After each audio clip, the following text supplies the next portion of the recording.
Well, it is Linda Ugolo here, and I welcome you to the Delight in the Limelight show. I am the creator of the Delight in the Limelight Accelerator, as well as author of the book Delight in the Limelight. I work to get people from the dread of speaking to loving it instead. And I have to admit that something I am not is competitive. I've never thought of myself as competitive. And yet I'm very curious about what it is like inside the mind of somebody who is.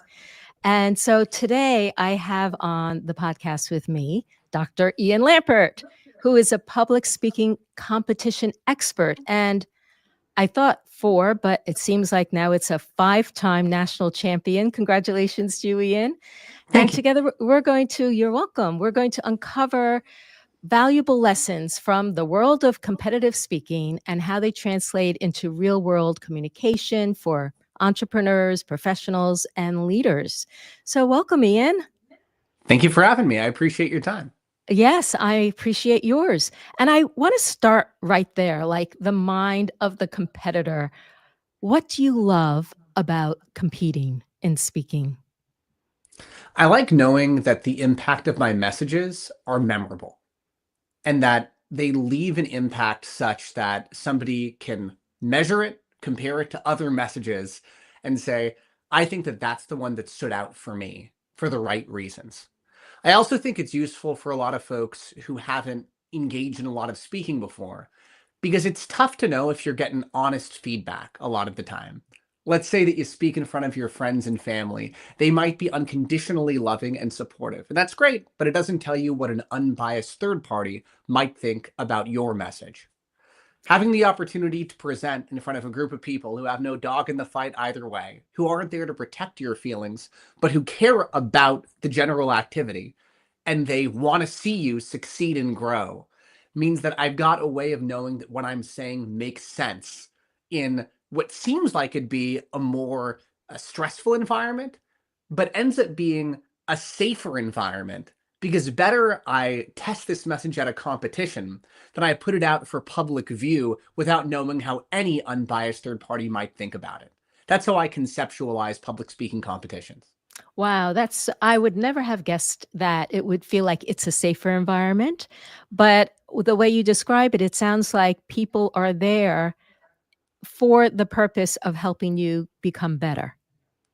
Is Yes, that correct? absolutely. Judges are rooting for people to succeed at competitions. You might find the odd person who's there because they have a power trip and they want to tell everyone how wrong they're being.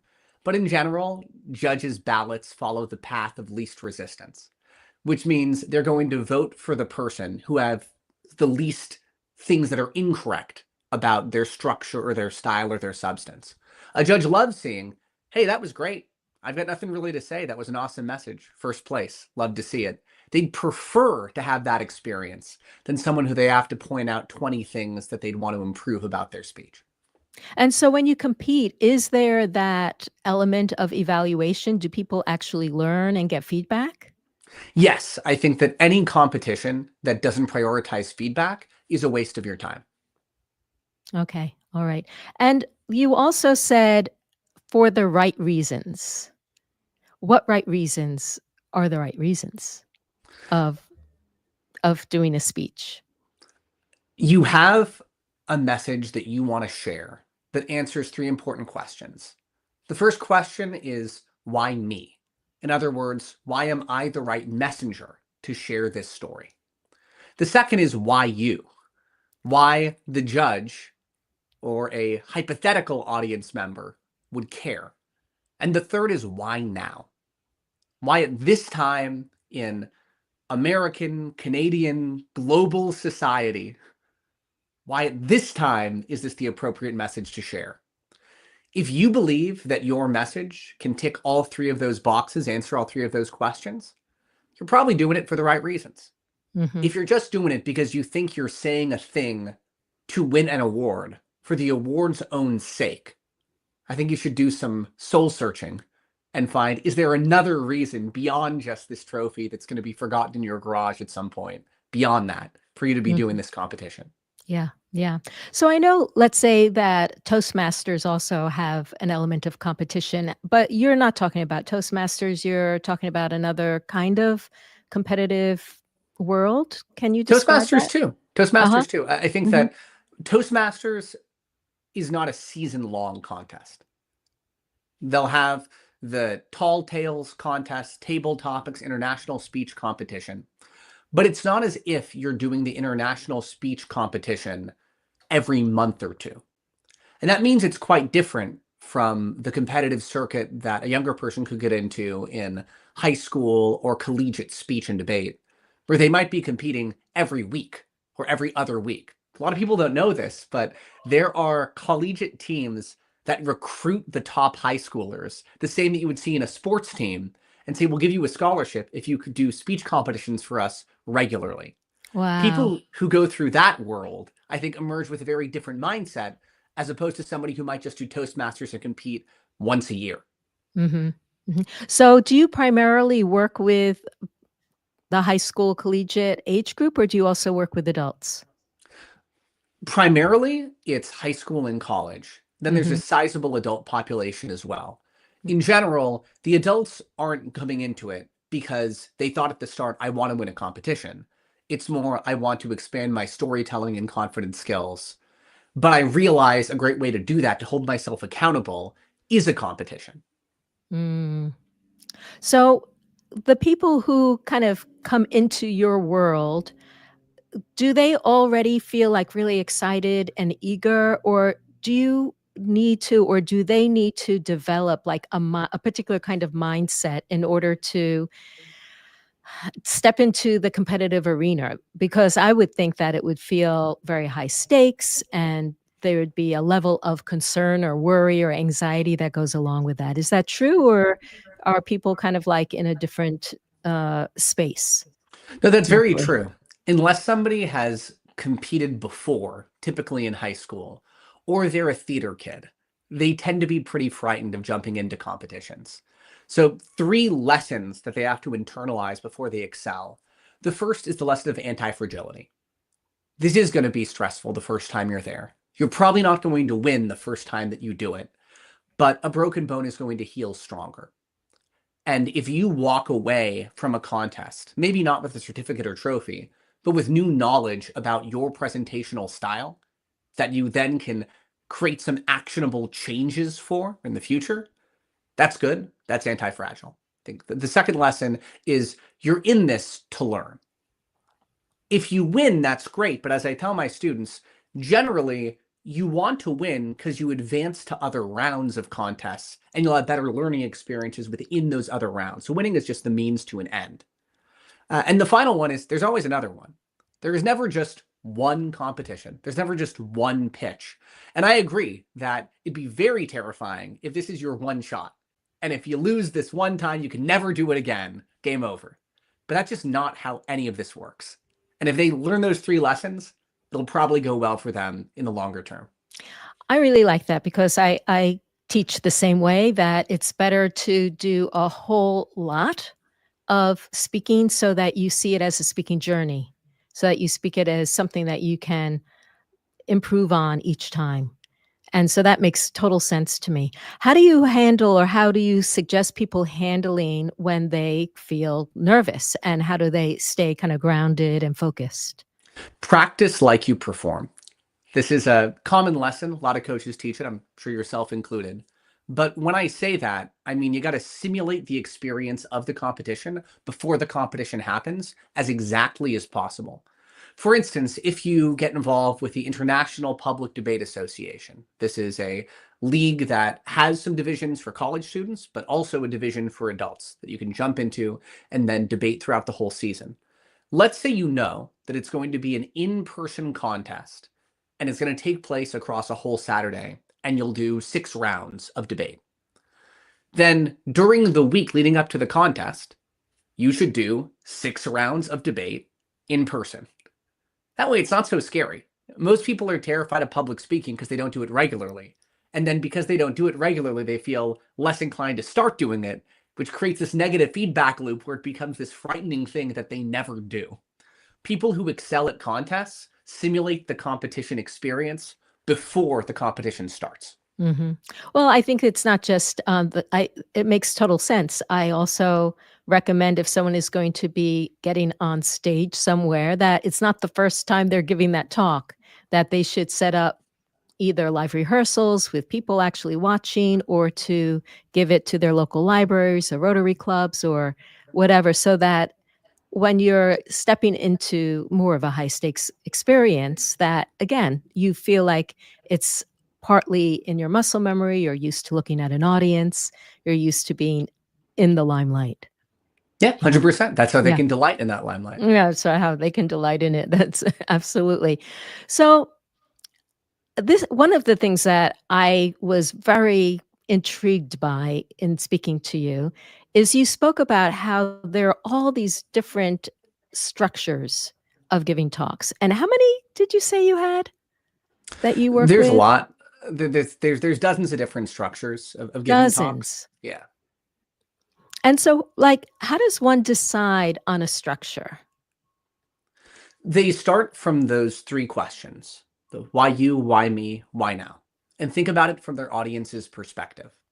If their audience is an audience that's open to being persuaded, then I think there's a four-part structure you'd largely do with the talk. I call them the 4 Ps. You'd open with a problem. Spend some time convincing your audience there is a problem. We can define it clearly and specifically, and we can recognize it as being perhaps an abstract problem or perhaps one that's very close to home. You agree on the problem, then you give a proposal, some kind of plan. Here's how I'm saying I should fix it. Third, you give the proof. I think this plan is going to work because of this precedent. And then finally, you preempt. You say, first, let me clarify what I'm not saying we ought to do, just in case I'm being misinterpreted. And then second, let me address some common questions you might be thinking of right now so that I can show you I've thought about this and the plan is going to withstand that level of inquiry. Mm. Now let's switch to something else. Let's say that you're doing not a talk that's about persuading someone of a thing, but more a talk that's about convincing people about a different mindset as opposed to a specific plan. That's where you're going to use a cause, harm, solution framework.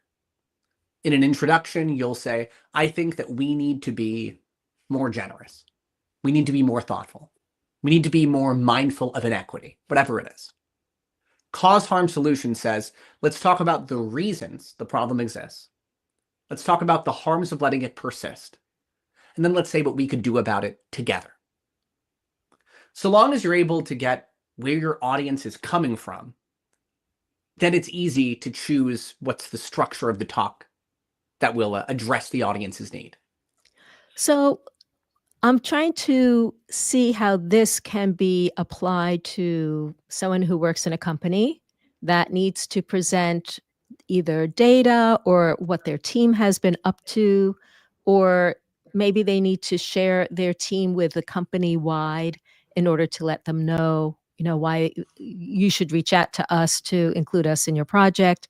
Like what should these professionals be thinking about? A deep level of the audience's interest. I think the great example is for a team meeting. First question is, how many people on the team believe the meeting shouldn't be happening at all? This could have been an email or a Slack message. So you got to justify to the team why this needed to be an in-person or Zoom meeting that's taking their active time.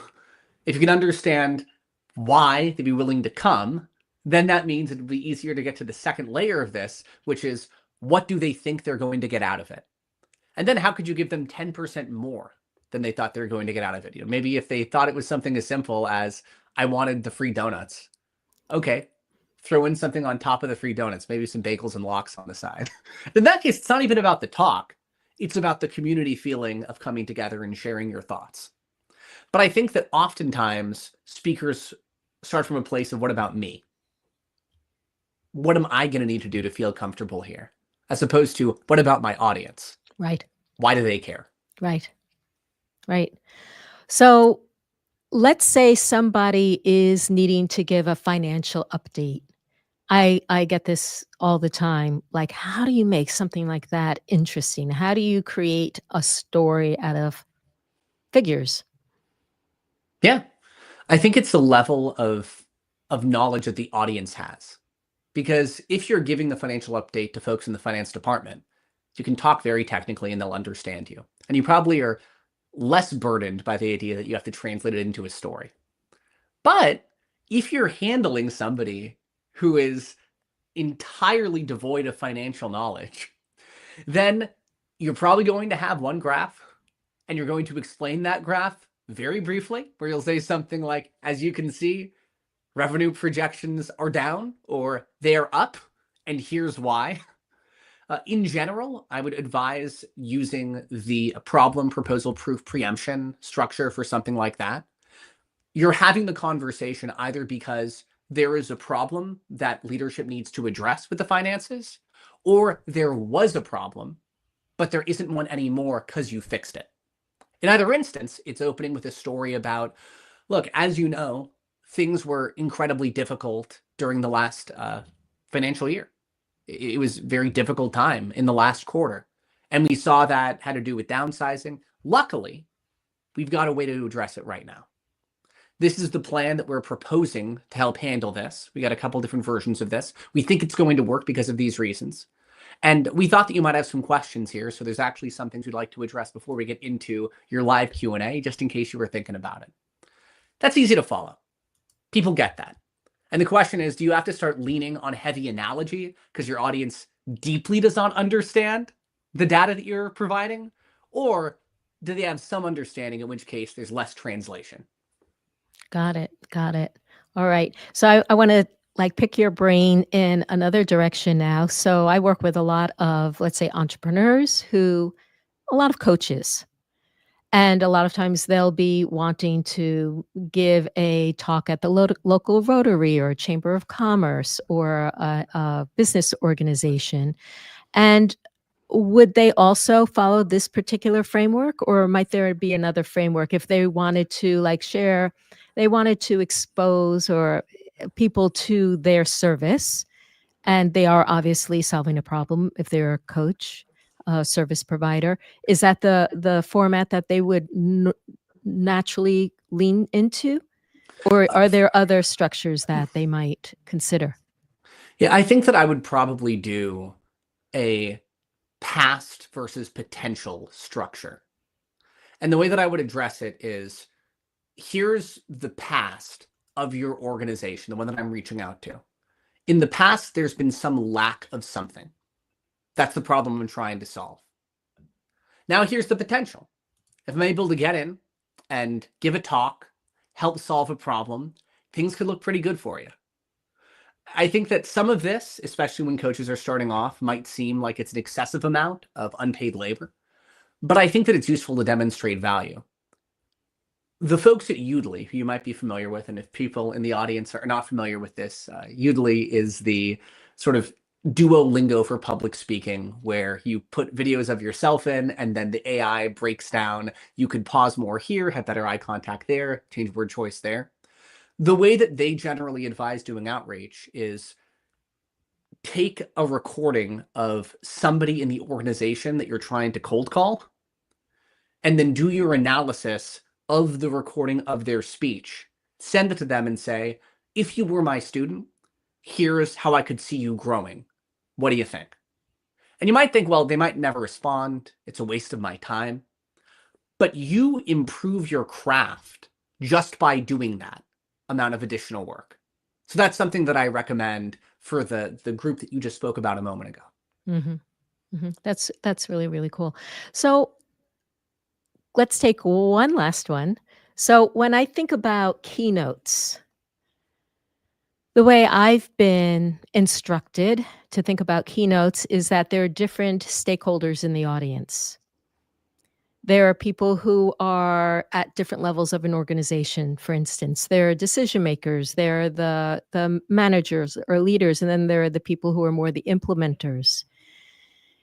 And that one needs to not get so much into the nitty-gritty as much as staying on kind of like the key idea of something. So would this be the persuasion model? Or again, would it be totally depend on the information and that you were trying to get across? And what you feel like you've been brought into the organization for?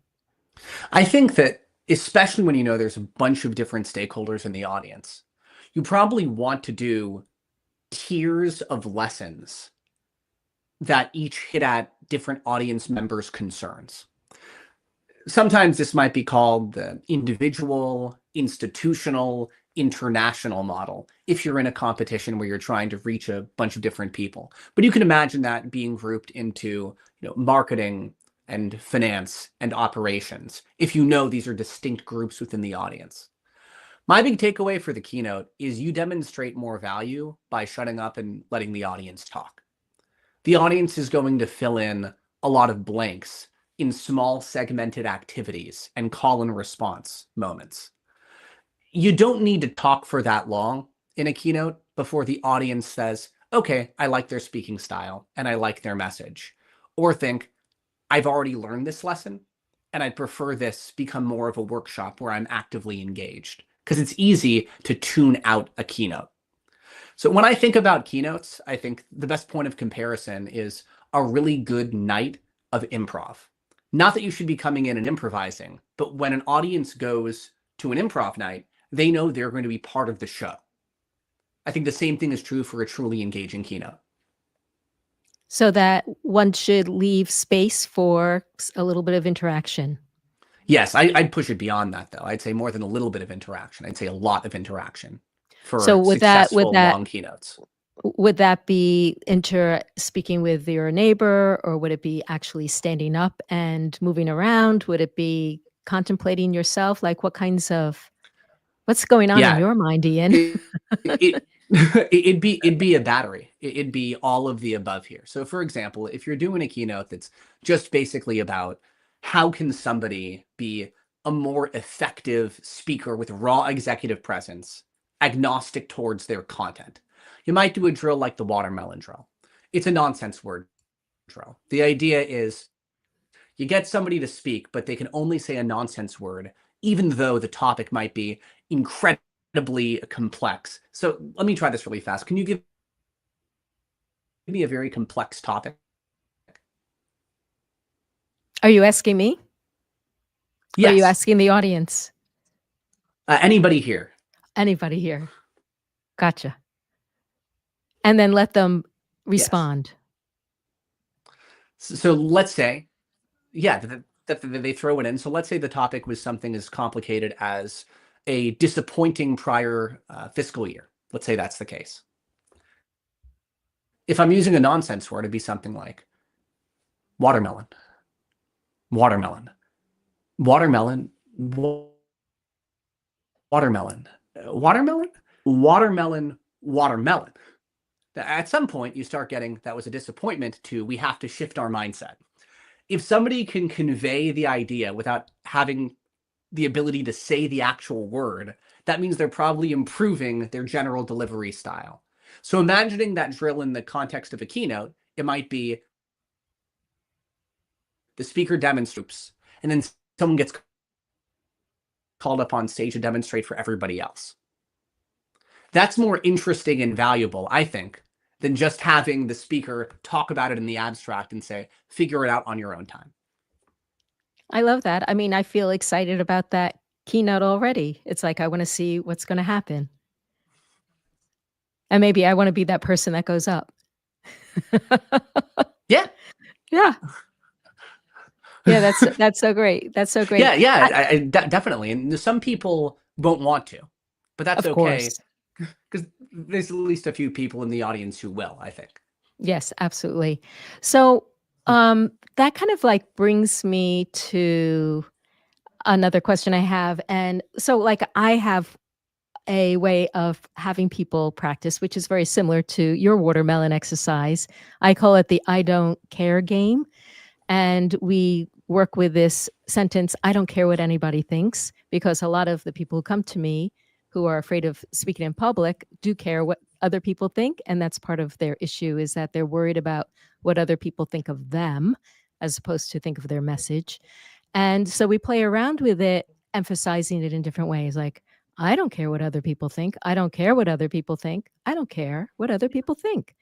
I don't care what other people think. I don't care what other people think. And so we play with this in lots of different dynamic deliveries and characters and emphasis in order to practice that there are so many different ways we can say any single sentence that we say. And that when we become aware of these variations that are possible, we can feel into how do I want to say that right now? And whatever comes out, you just kind of enjoy how it emerges. So that's one of the techniques that I use. I wonder what are some of the exercises you recommend for your students and clients to practice to that they can do like on a daily basis that can improve their speaking over time.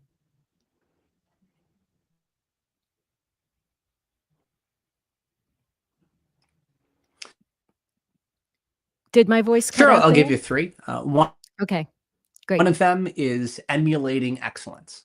This means that you find a speaker that you deeply, maybe this is me cutting out. Give me one moment.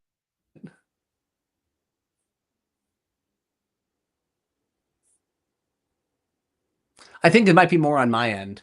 Let me see what's going on here. Can you hear me clearly? I can hear you now. Yes, you were cutting out a little bit earlier.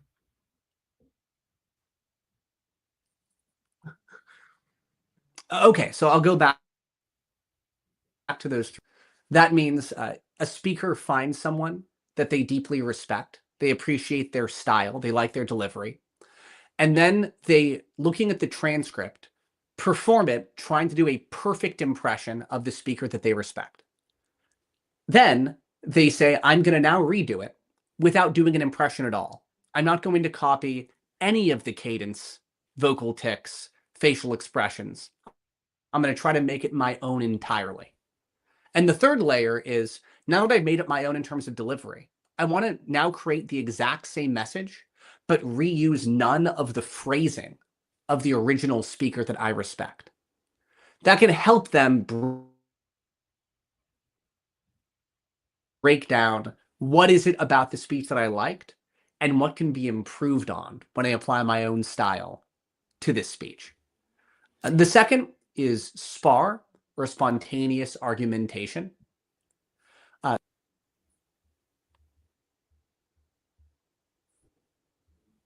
Be okay? Yeah, now you're back. Okay. The second is spar, or spontaneous argumentation. This is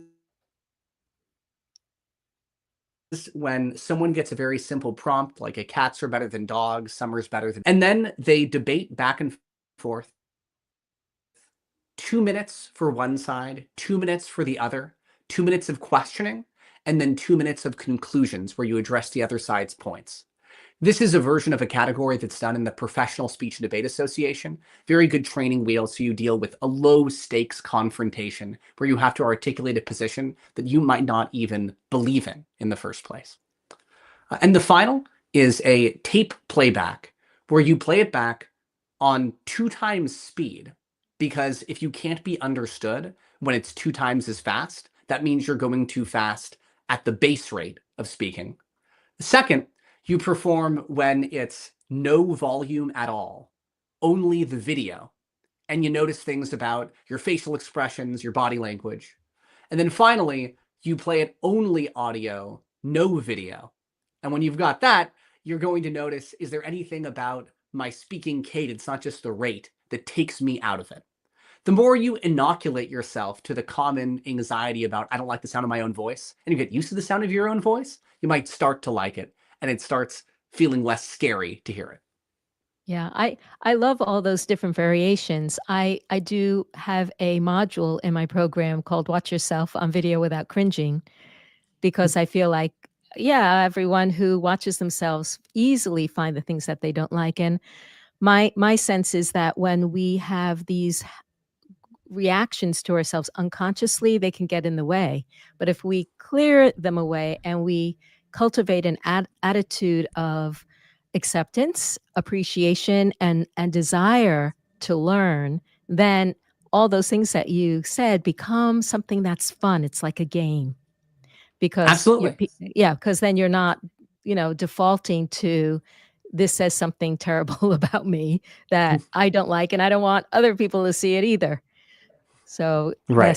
yes, so that's beautiful. I really enjoy all of those, particular activities, and I do think of it as game, and I feel like this is what we want to get to, is this idea that speaking can be fun, and it can be like a game, and it's something that we can continuously grow from and grow in, because speaking's our human design. Everyone was born Yeah, to speak.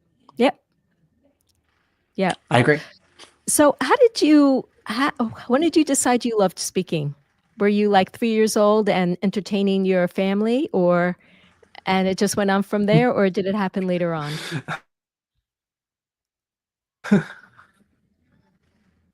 My last name is Lampert, but I wasn't able to say my last name because of the speech impediment. And so after going through a lot of speech therapy where I had to say chocolate peanut butter until I could eat some chocolate peanut butter, that eventually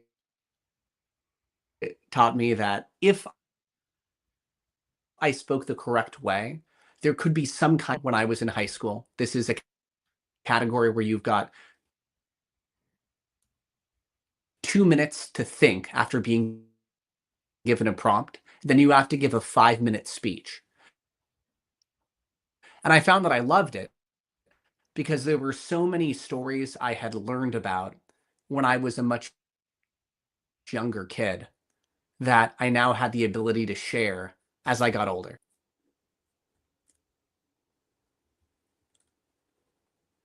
So this was yeah? I,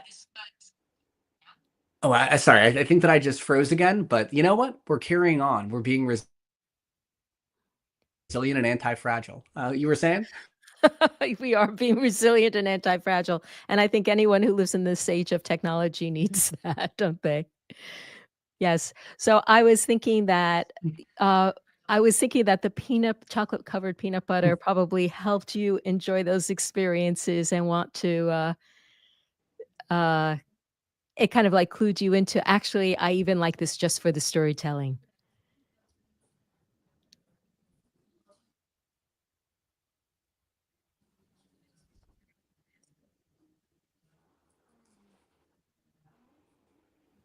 Yes, exactly that. And I think starting to apply, do something that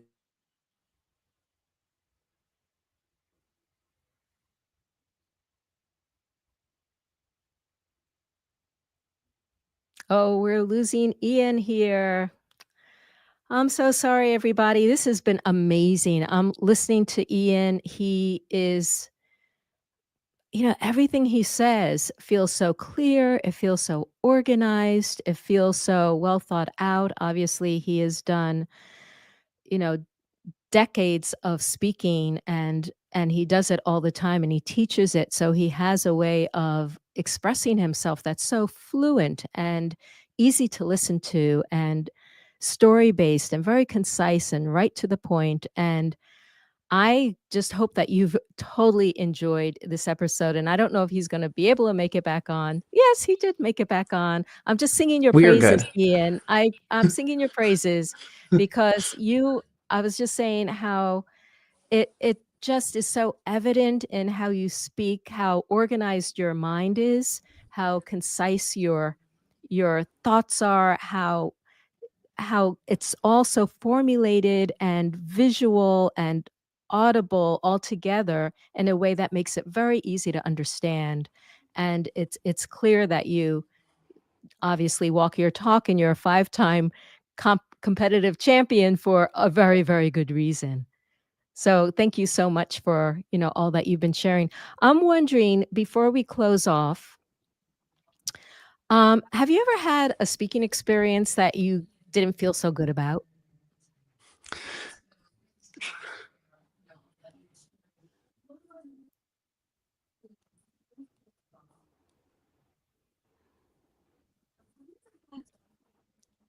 And I like before I how you share it, I want to make sure that I ah, isn't that hard? It's like this is like the open loop. He's about to start, and then he disappears, and we wanna hear that story, like, when did this 5-time competition champion have a bad day, and we want to hear it, and we hope we'll hear it. If we don't, I'll have to have him back on because I want you to hear it too. Ah, there he is. Okay. Okay. He's here and he's willing to share this information, assuming that everything is stable here. I think that I remember very early on that I had a pretty negative experience. This was my first debate tournament ever. The first topic that we received was about suspending habeas corpus during the Civil War. I had not yet studied the Civil War in high school, and I didn't know what habeas corpus was. And was this given to you as a topic on the spot? And you had no chance to look it up? You had to just speak about it without knowing what it was?